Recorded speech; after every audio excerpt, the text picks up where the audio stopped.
Okay, hey everybody, I'm jumping in here because let's set this whole thing up right now. There's going to be questions. Now you're going to have access to the full MOU document. You have the supplemental document that was provided earlier today, which includes the calendar as well as a breakdown of some of the key items. There's also the video that you're about to watch that is a full close read of the entire document. If after all that you've gone through all that and you still have questions, there's going to be a mechanism in which you can submit a question. The email that this video was attached to is going to be a button that says submit a question after you have read the MOU, reviewed the supplemental material, and watched the entire close read video. Once you submit that question, we will be answering those questions right away. Here's what's going to happen.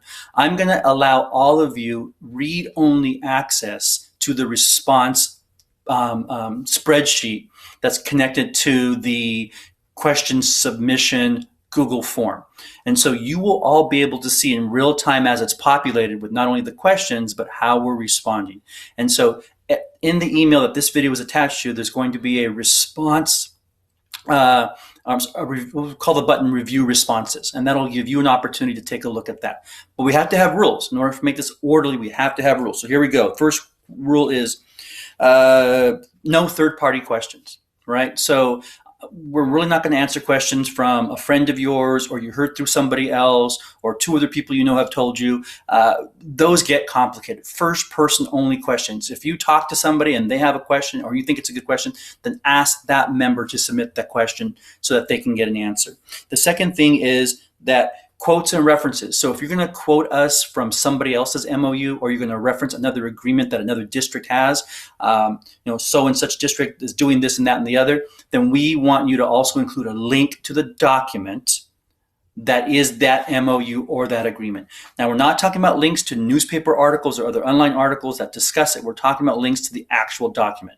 It's happened more times than I could count where folks have asked questions or voiced concerns or made comparisons, and then when we actually were able to track down those documents and look into it, what they were told or what they thought they knew wasn't accurate. And in fact, sometimes a document they thought that existed actually didn't exist at all. And so we don't have any problems answering comparative questions, but you must submit a link to the document in which you want your question compared to. The next thing is no personal medical information. So if you have a question about health, if you have a question about accommodations or leaves, and it has to do with your medical or your family medical, then simply just say that I have a medical condition that's on the CDE's or the CDC's list of those who are at higher risk, and now here's my question. Your personal medical situation is yours, and the reality is that your personal medical situation doesn't necessarily make you a better or worse candidate for access to leaves or to accommodations. So please, no disclosures of that. Next thing is Facebook and social media. During this time, from this point forward, we will not be responding to questions on Facebook or other social media. If you have a question about the MOU, then please submit your question via this format, not via social media. We will not be responding via social media to any questions. If somebody has a question on social media, encourage them to go back to this email and submit their question. If a member, not just any random person, but if a member has a question, refer them back to this video or the email that this video is attached to so they can submit their questions. And then the last thing is we will be collecting email addresses just to make sure that the questions that we're responding to are from actual members. The email addresses will not be visible to any of you when you access the response document, right? So we're hiding that column so that nobody will have access to that information except us.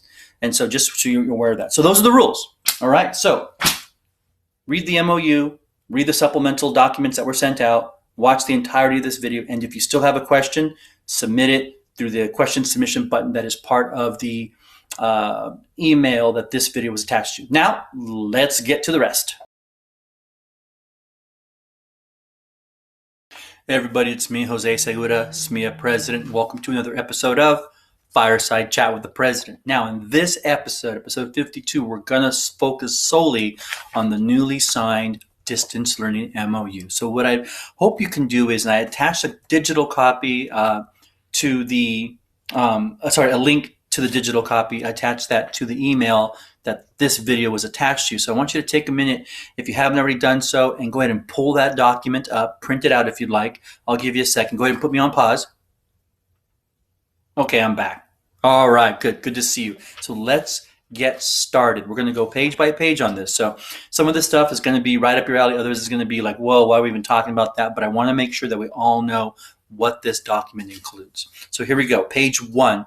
So page 1, the first 2 paragraphs are really kind of the preamble, just says that this is an agreement between the association and the district, and that the parties acknowledge that Santa Barbara County and the Santa Maria Bonita School District must adhere to Governor Newsom's July 17th, 2020 executive order, which essentially mandated that all schools that were on the state's hot list to open up their school year in distance learning. And so we really moved down to the first real new language. We're talking about the third section. It starts with the words, the district and the association agree as follows. This is important. Very first paragraph in the first bullet says the district and the association recognize the importance of maintaining safe learning opportunities for the benefit of its students and the communities served by the district, and the importance of following safety and health guidelines set forth in the district's attestation to the Santa Barbara County Department of Public Health, and so on. So this is really just an acknowledgement that we get it. Safety is a huge thing here, and that there are going to be some safety guidelines within this document, and we're all saying that we agree to those to do our part.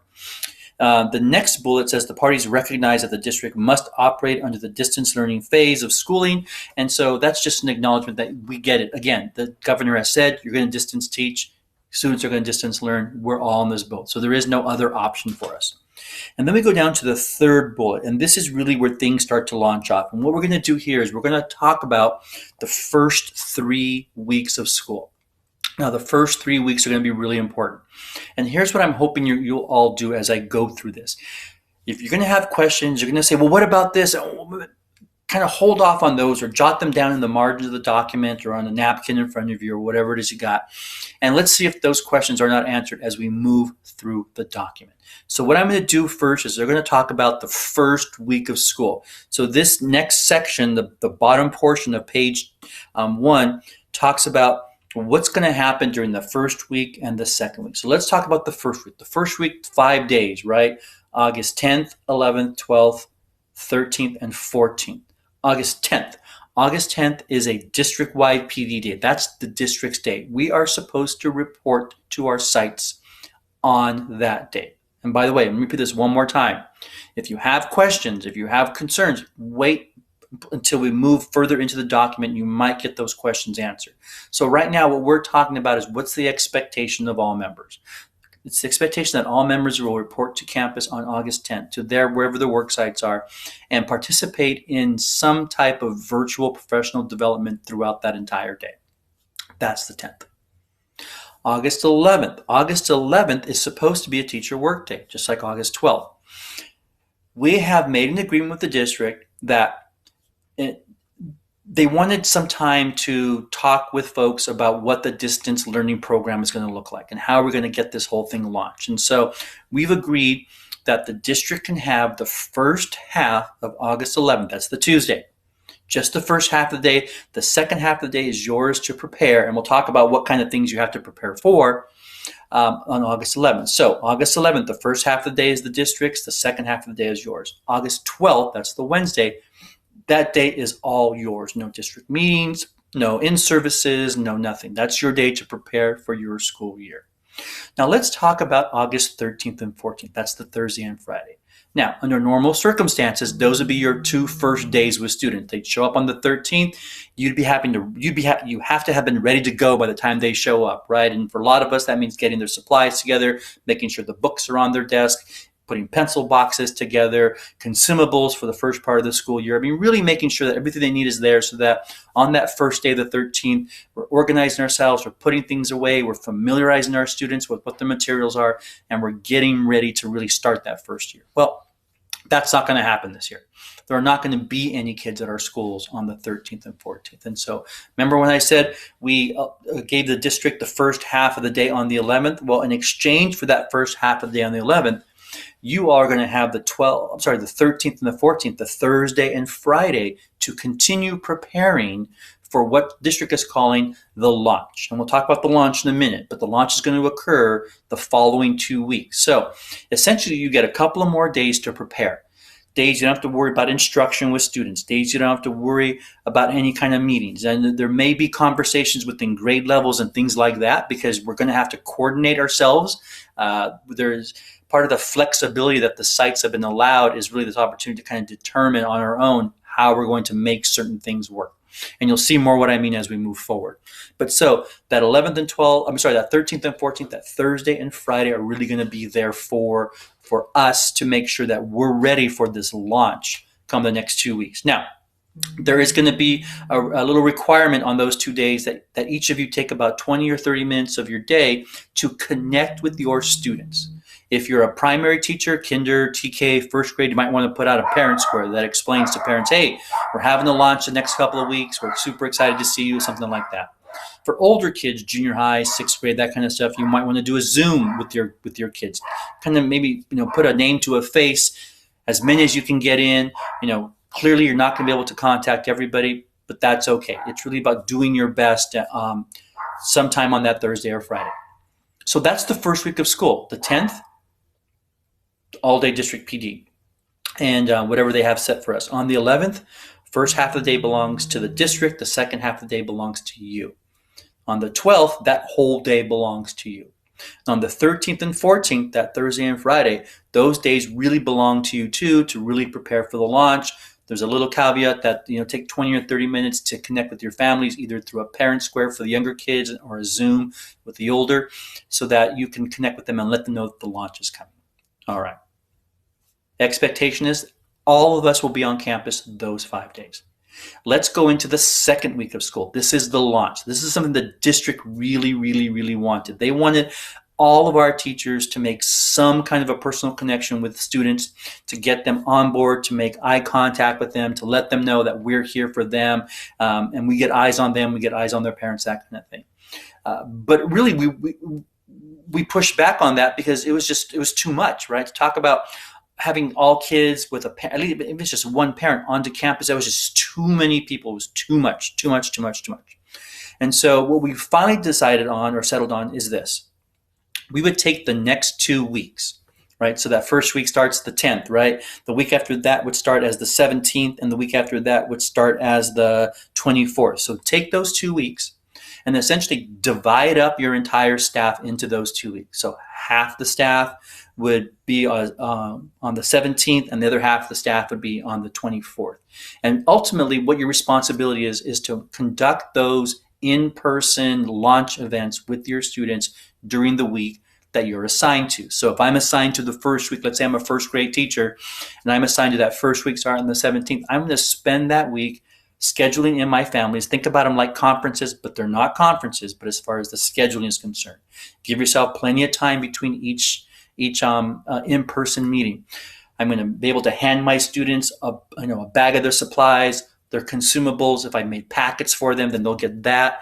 Make sure that they have what they need as far as electronics are concerned. Make sure they know how to log on to their Google Classroom, or answer any questions the parents might have. And we're doing all of this while still adhering to the safety standards and the protocols that have been put in place by both the state and the county. We're going to wear masks when we're on campus all the time. We're going to keep ourselves at least 6 feet apart from everybody else.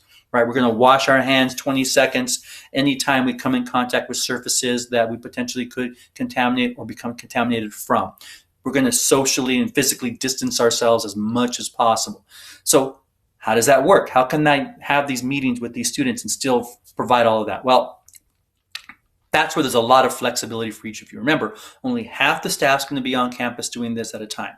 And so you really want to spread out those meetings with those families to make sure that there's not a lot, that you minimize potential contact. You also want to coordinate with your neighbors. So if I have a teacher to my left and a teacher to my right in these rooms, we probably want to stagger our start times for our in-person sessions so that our families and our kids aren't coming at the same time, right? So maybe the person in room 1 starts at 9:15, I start at 9:30, and the person next to me starts at 9:45. And so there's these gaps of times we're not overlapping. We're kind of all almost like bricks in a wall, right? Different starting points. There's the district has agreed to allowing you the flexibility to determine how you want to hold these in-person meetings, and while also adhering to the safety guidelines and the safety protocols, right? So for me, for example, that may mean putting a desk up to my front door so that the parent and the student can sit outside while I sit in a desk that's pulled way back on the inside my own classroom. And so I'm keeping, 8-10 feet, not just 6 feet away from that student. I put their materials on the desk, I pull back and I wait for them to come. We have this face-to-face kind of meeting, this in-person meeting, answer questions, make sure they understand what it means to get onto Google and that kind of, or the Google Classroom and that kind of stuff. And so that's one way to do it, right? Just a suggestion. Some of you who have great outdoor space, you might want to do all of these meetings outdoors, right? Because you have the space to do it. You might want to do this within the hallways outside your classrooms. Now, it depends physically on the space that you have, but if you have these really wide these really wide hallways where you can conduct an outdoor meeting with the parent and with the student without interfering with the physical distancing of others. And I'm thinking to myself, like Jimenez Elementary, right? You have that covered space outside your classroom, but you also have a lot of physical hardscape space between the buildings so that folks can walk around without physically being close to each other.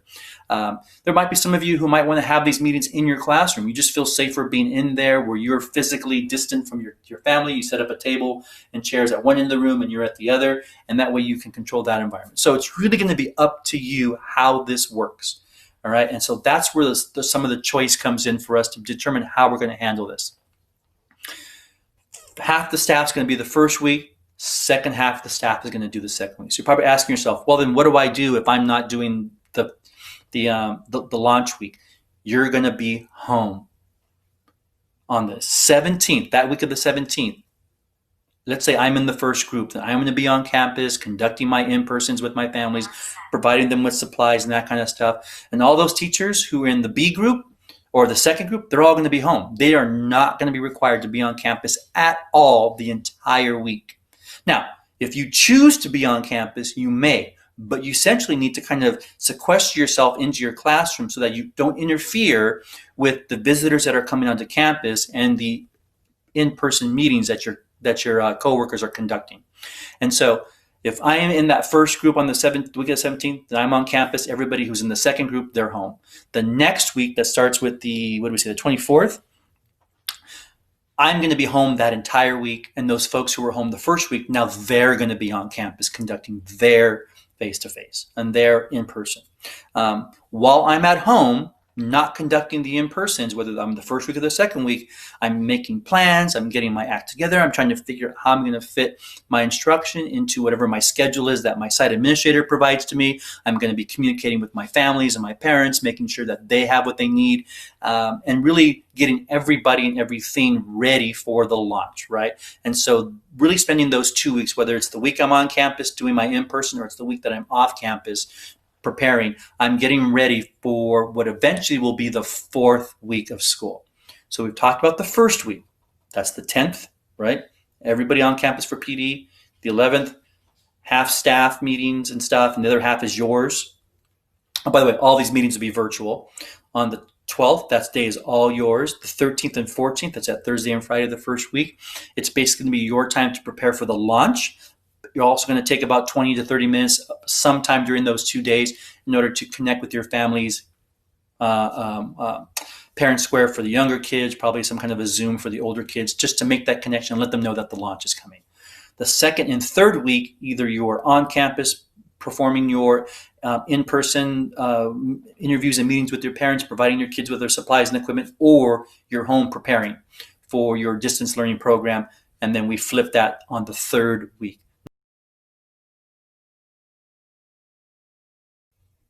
All right, let's break into this video with another video. I know, right? Kind of like an inception kind of a thing, right?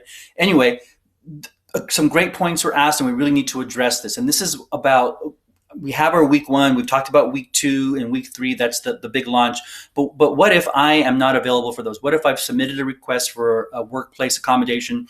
It was approved so that I can work from my home. Well, how is my launch event going to occur? How am I going to access my kids and that kind of stuff? And that's a fabulous question. So you think back to Mr. Ontiveros' comments in his letter more than a week ago, where we talked about all hands on deck. And some of us kind of freaked out about that comment, but really all hands on deck means those of us who can pitching in and chipping in to make sure that that everything gets covered. It doesn't mean that we're going to ignore people's medical conditions, their family situations, and that kind of stuff, which I think some of us might have interpreted his comment to mean that. And so if Mr. Johnson is not able to be on campus during his launch week because he's received an accommodation from the district to work exclusively from home remotely, then it's going to be Mr. Johnson's responsibility to work and coordinate with his site administrator to make sure that his launch still occurs. His kids will still need supplies. His kids will still need their consumables. His kids will still need to make sure that they can access the Google and that kind of stuff. And during one of our sidebars with the district on Friday, this actually came up. And what essentially we kind of came to a mutual decision on, or mutual conclusion on, is that if it's 1 or 2 on a site, then site administrators can probably manage that. They can probably manage making sure that the kids in Mr. Johnson's class and Mrs. Gonzalez's class both get what they need when it comes to the launch. If it's more than that, we're going to need more hands on deck. And I'm looking at myself in that. For those of you who don't know, I'm full-time release president, which means I don't have a class coming this next year. So I am available to put my hands on the deck and jump in where needed. I can be available at a different school site or at a different grade level for a different teacher every day of the full 2 weeks of the launch, helping out, following social distancing guidelines, wearing my mask, washing my hands, doing all the things that I need to do. But I am willing and able to get my hands on the deck and jump in and help out when necessary, so that Mrs. Gonzalez and Mr. Johnson, whoever else has their accommodation approved, still make sure that their students have a successful launch. And I really am putting that out to all certificated folks who do not have a classroom, that we should all be putting our hands on deck, regardless if you're downtown or site-based or anywhere in between, and making sure that all students who want to have a successful launch. And so that's the question was, what if, how can I do my launch if I'm not on campus, if I do have an accommodation? That's the answer to that question.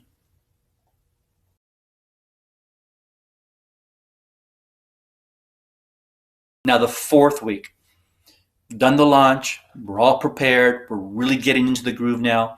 Starting the first day of the 4th week, which would be the 31st of August, that 31st Monday is nobody's required to be on campus. Sure, we're going to have professional development and meetings on those days. Yes, we're going to have student instruction on those days as part of a day, but you're not required to report to a campus, no member at any site. For the remainder of the week, Tuesday, Wednesday, Thursday, and Friday, the staff will be divided into 2 groups, an A group and a B group. The A group will report to work on Tuesday and Wednesday. The B group will report to work on Thursday and Friday. So what does this mean? This means that none of us report to our work site more than 2 days a week. Either you're a Tuesday, Wednesday person, or you're a Thursday, Friday person. On those days that you do report to work, there will only be half the staff there. So we're really reducing the potential number of exposures by physically reducing the number of people on campus on those 2 days that I'm on campus. The other 3 days of the week, Monday, and then whatever your other 2 days are, you are distance teaching from home. And that is going to be the plan for the remainder of the distance teaching period of time. Now, some of you are probably asking, well, can I come to campus even when it's not my day? The answer is yes. If I'm a Tuesday, Wednesday, I know I'm part of the A group, and Tuesday and Wednesdays are my days, but my home environment is just not conducive to distance teaching. It's very difficult for me to get done what I need to get done, and I want to be on campus maybe a couple more days a week or another day a week. I have the ability to do it. I have the choice to come and make that happen. So I can be on campus on Monday and let's say Friday, and then distance teach from home on Thursday. I have that choice. And so that's important for you all to know. And that's really what's spelled out in the lower part of page 1 and then the upper section of page 2 of the agreement. And so that format will continue throughout the distance learning process. All right, so let's get down to the first large bullet, which is the middle of the page on page 2, and it says the district will adhere to all safety and health requirements of the return to work attestation. That's the document that the district submitted to the county. Bargaining unit members shall have access to all of their instructional materials, quality internet, and wireless bandwidth in order to provide distance learning. Additionally, bargaining unit members will have access to support services provided by the office staff and other support staff while teaching from their own classrooms. All social distancing requirements will be in place at each site. This is super important. When we talk about staying healthy, when we talk about making sure that everybody stays safe, a big part of that is us, right? Am I doing everything I can? Because if I'm doing everything I can, and everybody says and commits to doing everything they can to keep themselves safe, then really what they're also doing is they're doing everything they can to keep me safe. And that's super important. Wearing your mask, staying 6 feet apart, washing your hands 20 seconds or longer after all your exposures, really being diligent about that, following whatever the rules are on your campus about flows of traffic, entrance and exits, and things like that. That's going to be very important. The district is spending a lot of time going campus to campus, determining the best way for traffic to move on campus, maybe turning some narrow hallways into one-way hallways so that because there's not enough room to physically distance 6 feet in some of these narrow hallways. And so if that's the case at your school, then it's about teaching yourself to follow whatever those rules are at your site so that you're keeping yourself safe, but you're also working hard to keep others safe. And so the district and the association recognize the definition of distance learning. And so this next section really goes into what is distance learning. Distance learning is all about this idea of both audio and video instruction.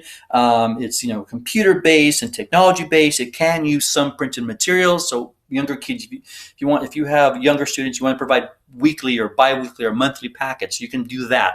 Those of us who are going to provide consumables that are part of our curriculum to our students, we can do that, right? So not everything's going to be virtual. There are going to be some physical materials that students will have access to. And so page 2 really begins that whole dialogue about what distance teaching is, distance learning is according to the state, and what's going to be required of us. If we start on page 3, we get a lot more of that, right?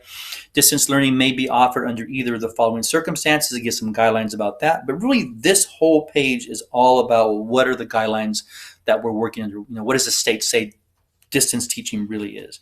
At the very bottom of page 3, it says, pursuant to AB 77, the parties agree the distance learning phase of schooling will require a blend of live interaction, including online synchronous and asynchronous instruction, take-home packets, phone calls, emails, text reminder applications, and other means of regular daily communication. So that means that when we are distance teaching, we're not going to be on a Zoom for 4 hours with our kids. That's just unbelievably mind-bending. That's just not possible. There are a lot of other mechanisms that we can use not only to communicate with families, but to also teach our students and to make sure that they're engaged. And so just want to kind of understand that when we talk about distance teaching, we talk about the number of instructional minutes, it's not on a Zoom looking at your kids in the eye nonstop for hours on end. The very first real bullet on page 4 says the parties agree that during distance learning, unit member report time shall be 8 a.m. with live student instruction beginning at 8:30. Live student instruction time may start later than 8:30 for students in preschool, transitional kinder, and kindergarten. The distance learning workday shall end at 3:10, inclusive of the lunch. So district-wide, we're all going to be on the same schedule. And I know the junior highs, you're used to starting later, and there's some sites that are used to starting like at 7:05. But across the board, we're all going to start at the same time. And that's whether or not it's your day to be on campus or you are distance teaching from home. You are expected to report by 8, which means you're starting to get your report to your school site, or if you're home, you're getting yourself ready. By 8:30, you should be making contact, live interaction with your students by 8:30, having whatever that initial interaction of the day, which most likely is going to include a welcome to the day kind of a thing. It's probably going to include taking the role of in some form or another, normal kind of morning activities, right? Your day ends at 3:10. that is inclusive of your 40-minute lunch. So your 40-minute lunch will, which is duty free. That's going to be somewhere in your day, but your contract work day will end at 3:10. All right. And so, it was important for the district to have this kind of consistency in schedule.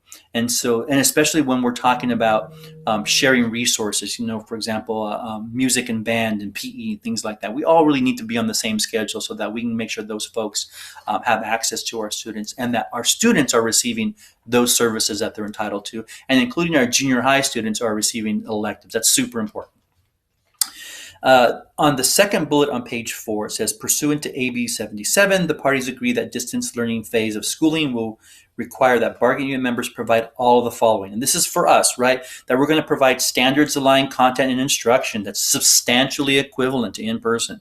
Not exactly the same, but substantially equivalent. Daily live interaction with students for the purposes of instruction and progress monitoring and maintaining connections. We're going to maintain regular communication with our parents and our students. Right. The next part says each local education agency, which is like a local school district, will have a procedure in place so that when students are absent or unavailable or not connecting 60% of the time, which would be 3 out of 5 days, that we're going to report that to our supervisors, our site managers, and say, hey, this student I haven't seen them since Wednesday, now it's Monday and it's been 3 days in a row.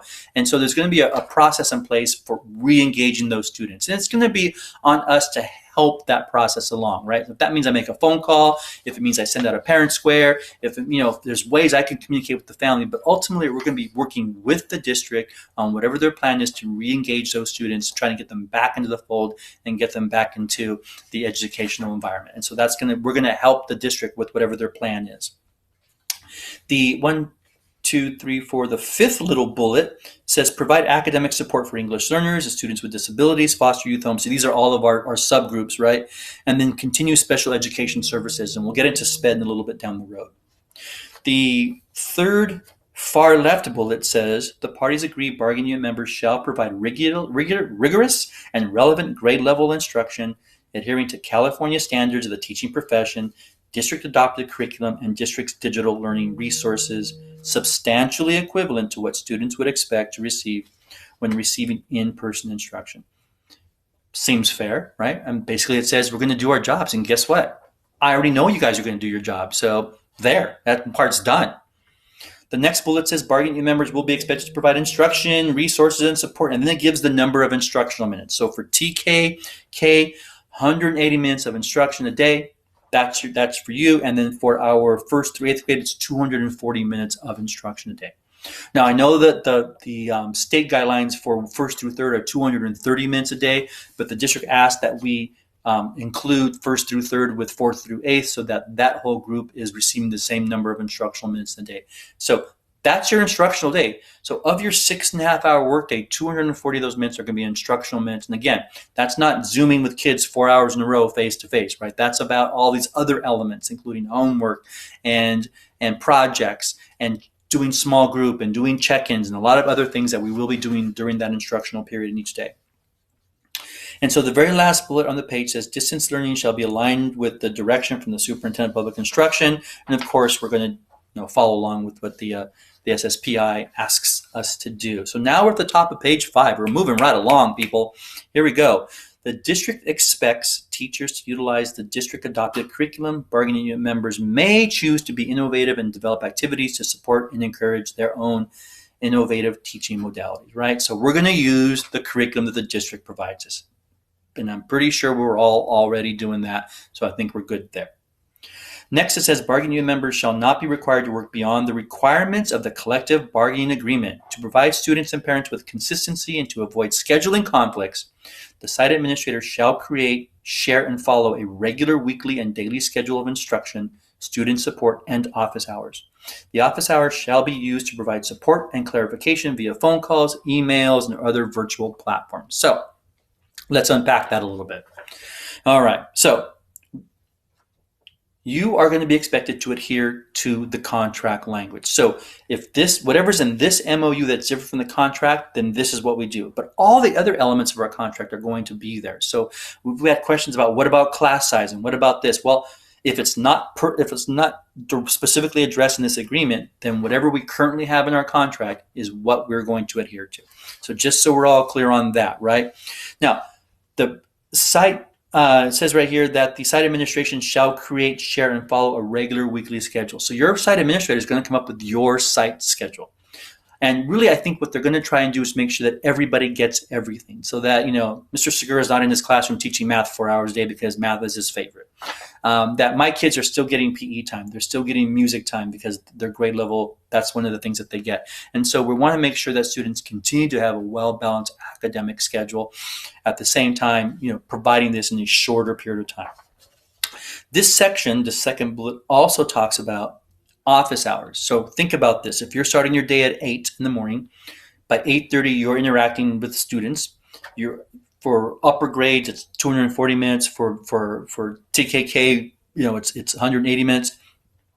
What do I do with the rest of my day, right? My day is 6.5 hours long. That's not 6.5 hours. So other than your duty-free 40-minute lunch, you are going to be using that other time for things like student support and office hours, and which is great. It's an opportunity for you to connect with kids, maybe one-on-one, an opportunity to connect with parents, things like that. Maybe even an opportunity to connect with other folks in your grade level or at your campus to see how things are working, to maybe get some tips of the trade about, what's worked or not worked for them, what kind of pitfalls can I avoid, and what kind of things are going to help me move along and become a better distance teaching teacher, right? So every work day, you're going to have a couple hours a day that are going to be for that stuff. And I was asked about flexibility. And so let me just kind of put this out for you. The schedule that's set up during the day, your administrator is going to set that up. So that's going to be fairly standard. But, I'm going to have office hours during the latter part of my day. Well, what if, I have parents who I can't reach until 5 o'clock at night because of their work schedule and things like that.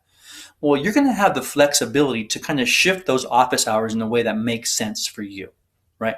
So let's say Tuesday is my day to be on campus. I do my 4 hours of live instruction. I eat my lunch, and I do a little bit of office hour stuff. But I know that I have parents that I really need to connect with, but they don't get off work until 4:30, 5 o'clock. And so I'm going to have a conversation with my site administrator and say, hey, on Tuesdays, I'm going to take one of my office hours, and I'm going to do it from 5 to 6. So that on Tuesdays, I'm going to leave my site. On Tuesday, I'm going to leave my site a little early, right? Personal time. And then I'm going to essentially flex my schedule so that I have an office hour later in the day so that I can meet the needs of my students and my parents. And that's really some flexibility for you to be able to do that kind of thing. Now, you don't have to. That's not a requirement. But there is that flexibility built into the schedule so that you can meet the needs of your students and your parents, especially when it comes to connecting with them, having contact with them, sharing information with them, giving them an opportunity to ask questions or to get some help, that kind of stuff. And so I really want you to kind of consider those office hours as being flexible in conjunction with your site administrator, right? So I'm not just going to walk off campus and assume my principal knows what I'm doing. I'm going to have to have a conversation with him or her about what I think works best for my students and my families, and then have the opportunity to make sure that I meet their needs by flexing my schedule when I need to. All right. So then we get down to the third bullet on page 5. It says staff meetings will continue per contractual guidelines to be conducted. So this is a staff meetings thing. Okay. Just putting it out there. We are still going to have staff meetings. The contract still says that district can have staff meetings up to 7 hours in a day. But the contract doesn't say, and what we've never done as a district is have like 3 or 4 staff meetings in a week. So my principal can't have a Monday staff meeting after work and a Wednesday staff meeting after work and a Friday staff meeting after work. Keep your staff meetings to a certain day. Most of us, it's Thursdays. I know junior high, some of you were having them before school instead of after. That's going to be a conversation you have as a site on how you're going to schedule your staff meetings.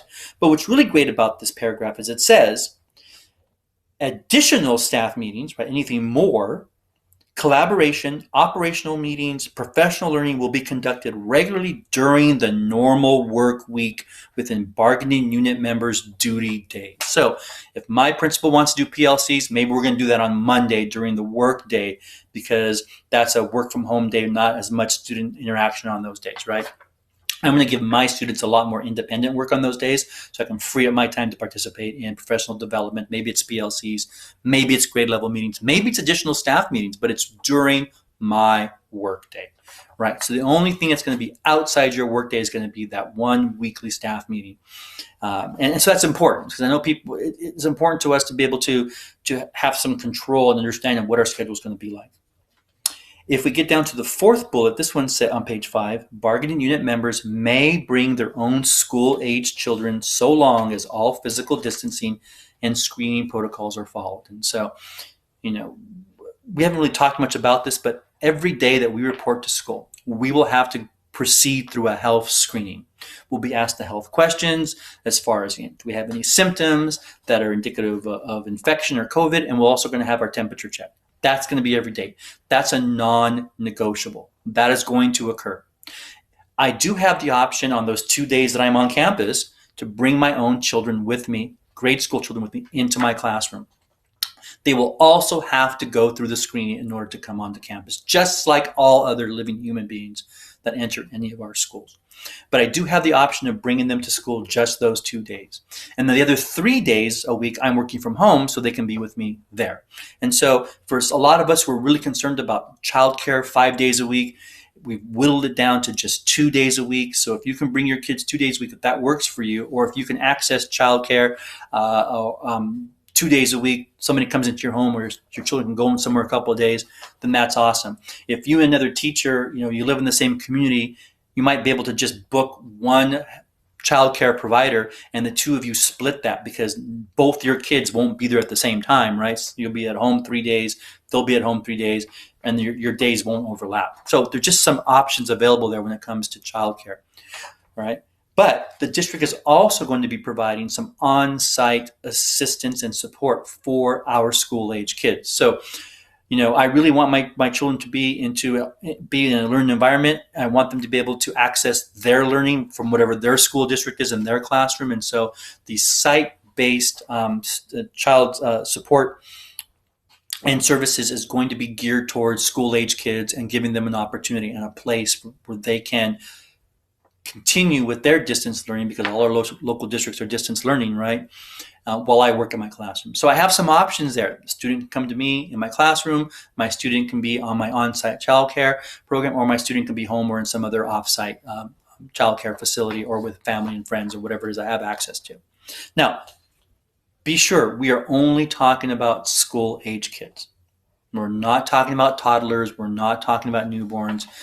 In any other normal circumstances, I would have to be responsible for finding care for my less than school age child, right? If they're 3, if they're 2, if they're 1, I'm gonna have to find someone to care for my kids, because they're not in school yet. And so that responsibility is still on the individual parent. And I get it. It's harder and harder to find childcare, right? But childcare places are opening back up, and it's, there's a lot of regulations, there's a lot of rules, but they are opening back up and they are providing care. And so, for those of you who have children who are not school age, then you're gonna have to provide your own childcare for those kids. But if they're school age, you have some choices. The next is the bargaining unit members shall comply with mandated health screenings and other health and safety policies in alignment with the state. Okay, blah, blah, blah, blah, blah. What does this mean? Like I said before, we got to do our part. We got to follow the rules. Got to wear a mask. Got to stay 6 feet apart. Got to wash your hands, man. Got to do the things you got to do to stay safe, right? Right?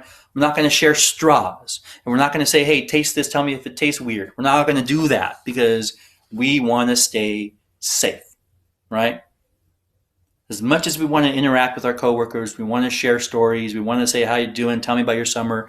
I get all that. But we have to follow the health and safety guidelines through all of this, right? So if that means that my best friend teacher is just 2 doors down, but the arrows in front of my classroom say that I have to walk only that way, right? Or sorry, just go that way because it's a one way. I'm not going to say, well, I'm just going 2 doors down. Nobody will notice. No, follow the rules. If the arrows say I have to only go one way to the left, then I'm going to wrap around the building to go visit that teacher. And that's going to be okay. You're going to be okay, right? We're all going to be okay. And I got to tell you, everybody's responsible for this. And even if you're not a believer, if you don't think the COVID is that bad, if you don't think it's that big of a deal, so what? You're still going to follow the rules, because that's what our employer is saying. That's what the county health department is saying. And that's what the rest of us are saying. And so let's all do our part to make sure that happens. All right. The next bullet, so we're at 1, 2, 3, 4, 5, 6, 7 bullets down. The district shall make every effort to provide all classroom-related and site-related necessary personal protective equipment listed by the California Department of Public Health, such as hand sanitizer, soap, and paper towels. And then other PPE may be provided, such as face shields, when students return to the school setting. And so districts can do everything they can to make sure we have what we need. So what does that mean? Does it mean that if they can't get us what we need, then we still have to show up?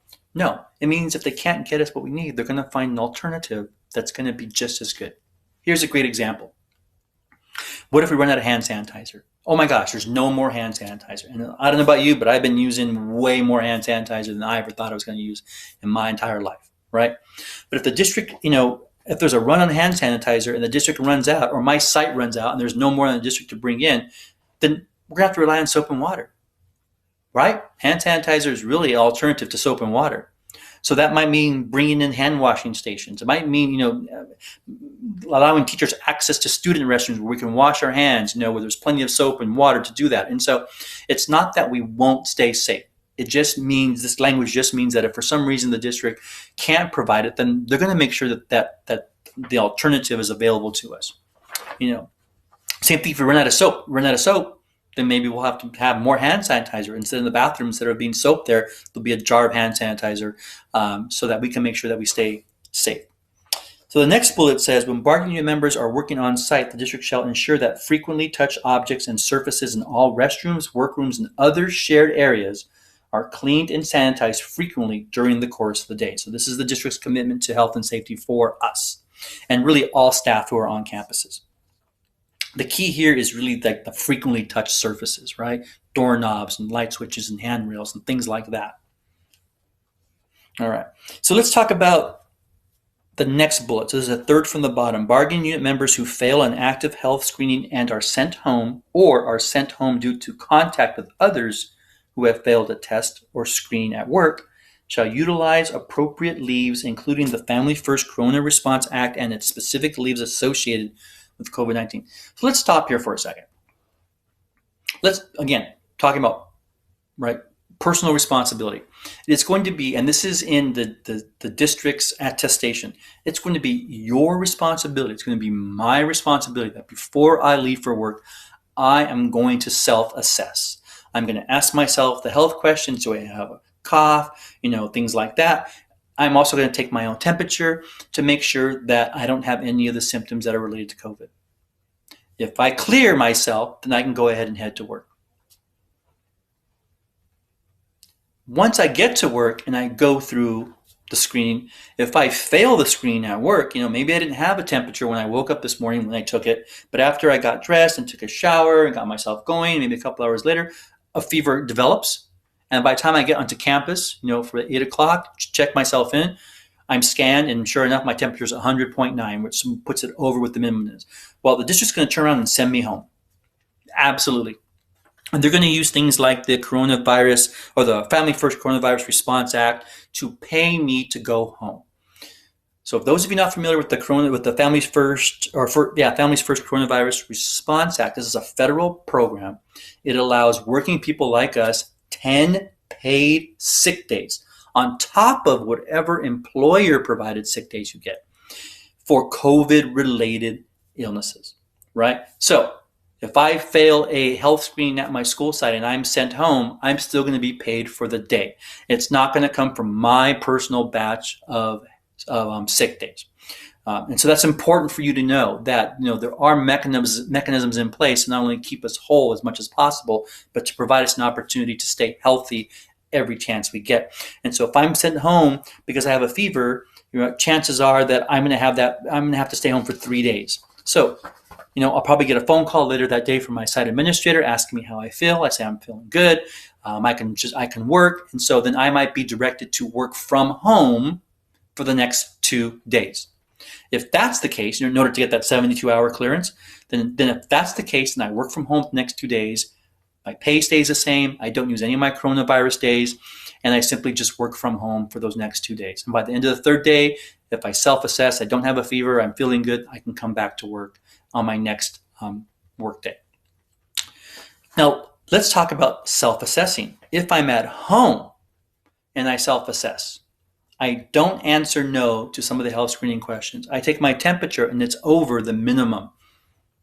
Then I call my site administrator and I say, I just self-assessed, I failed my self-assessment, and then I will be instructed to stay home. If that's the case, I won't be charged a coronavirus day or a sick day. I will be allowed to work from home that day. And then, of course, if it's a fever, then we talk about the 72-hour clearance, the 3-day clearance, and I will continue to work home until the 72 hours is over and other symptoms have not manifested, or, heaven forbid, I get sicker, right? Which we don't want to happen. And if I do get sicker, if it turns out that I do have something, and I go and get tested and I did turn out positive for the coronavirus, I have those coronavirus, Family First coronavirus days, those 10 working days, right? 2 weeks that I can use those, which takes nothing away from my personal leave time to get better, right? To work through whatever kind of infection that I may have. And so that's important for you to know that there are mechanisms in place for those of us who either don't pass a self-assessment, don't pass a site assessment for health, or are exposed to somebody who is potentially has the coronavirus or doesn't pass a self-assessment. And so here we go. Keep on moving, right? We are the second from the bottom bullet.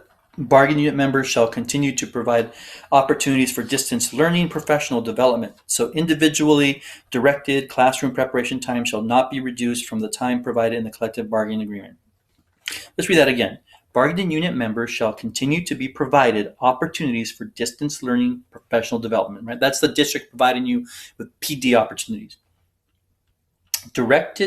Individually directed classroom preparation time shall not be reduced from the time provided in the collective bargaining agreement. So that means your prep time is not impacted by the new schedule, right? So elementary, for example, we're 30 minutes before the school day, 15 minutes at the end of the school day. So we're still going to get that time. If my report time is 8 o'clock, I don't have to be live with students until 8:30. That's my 30-minute prep time in the morning to get myself situated.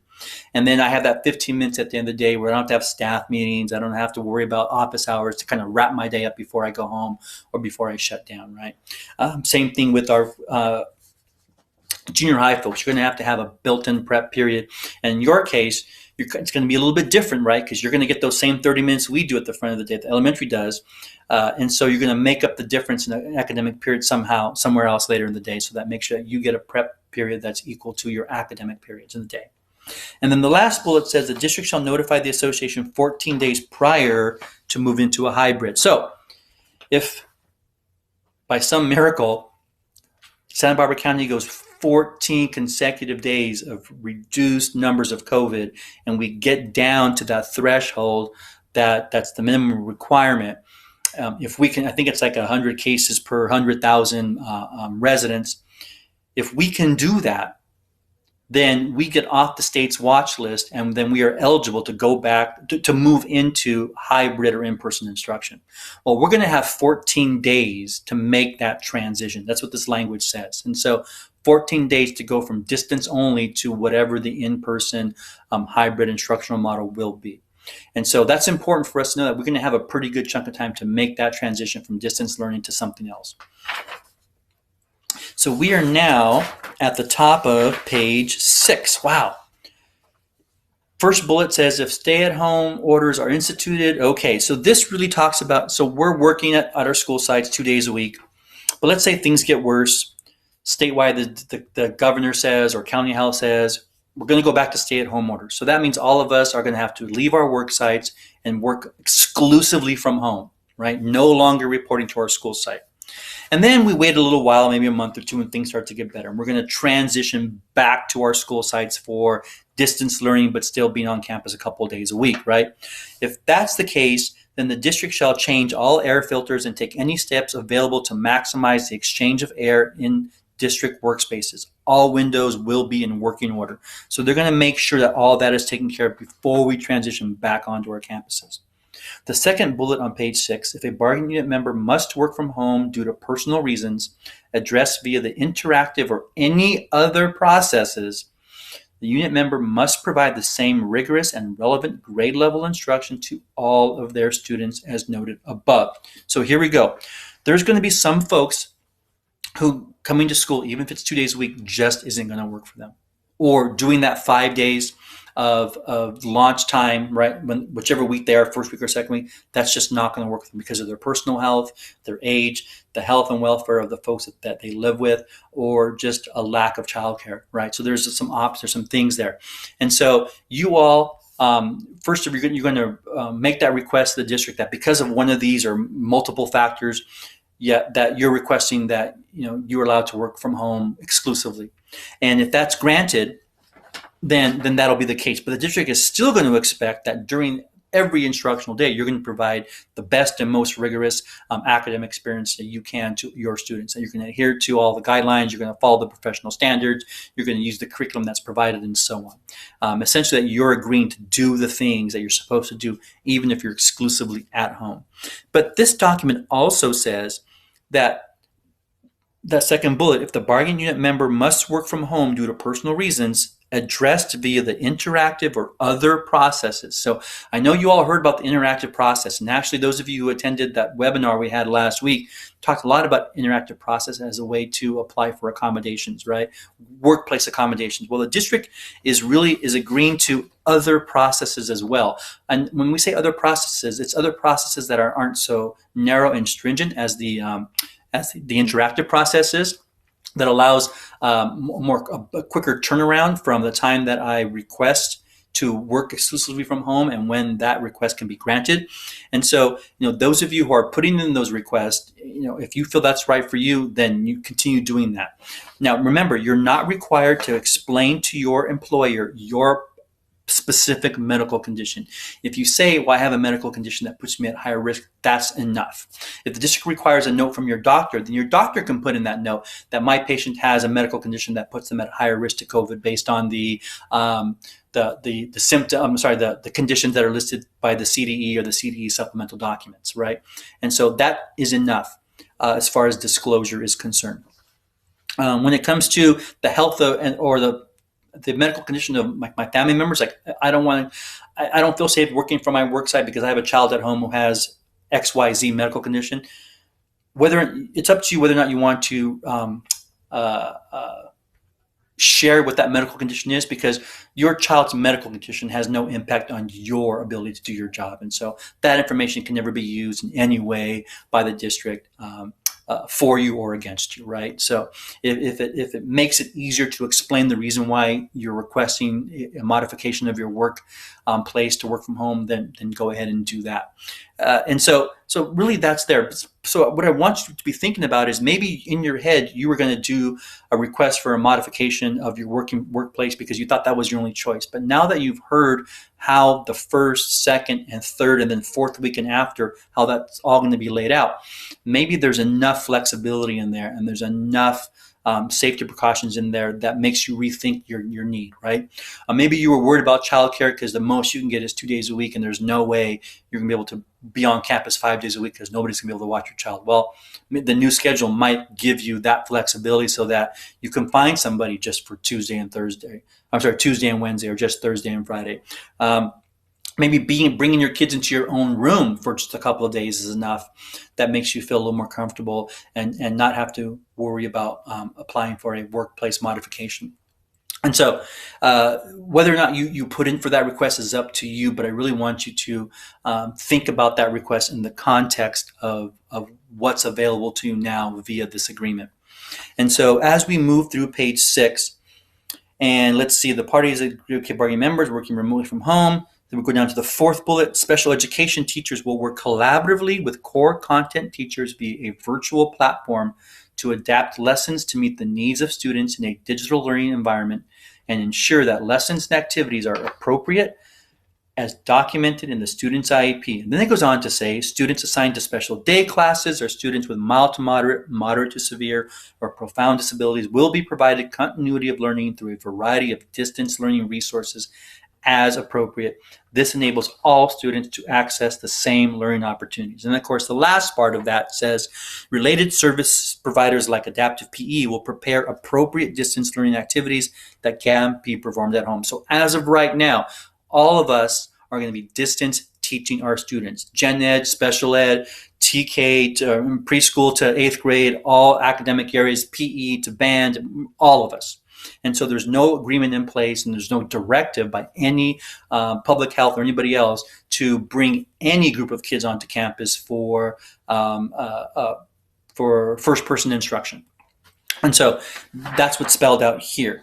Then we go down to the last four paragraphs on this page. All components of the current collective bargaining agreement between the association and the district not addressed by the terms of this agreement shall remain in full effect. And we talked about this earlier, that our contract is still in full effect unless it's specifically stated in this document that something will be different, right?